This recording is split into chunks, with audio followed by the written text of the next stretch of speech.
my name is Elizabeth Tenhouten. I'm a beauty expert and author of Natural Beauty Homemade Recipes for Radiant Skin and Hair. And I would love to explain to you how you can make your very own foam wrap lotion at home.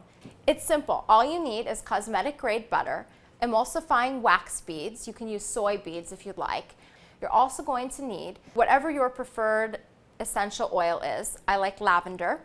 And rose water, titanium dioxide powder, and stearic acid. You're going to melt the cosmetic grade butter and the essential oils and blend that together. Then you're going to add in the titanium dioxide powder and the stearic acid and the rose water. This is going to whip up into a foam that you're going to use to set your hair for styling purposes, which is great for ethnic hair. It helps make it more manageable to style. And for Caucasian hair or straighter hair, it's great for styling and helps the ends as well because it is a foam, so it will come out and work like a mousse. Again, my name is Elizabeth Tenhouten, and that's how you make a foam wrap lotion. Thank you so much for watching.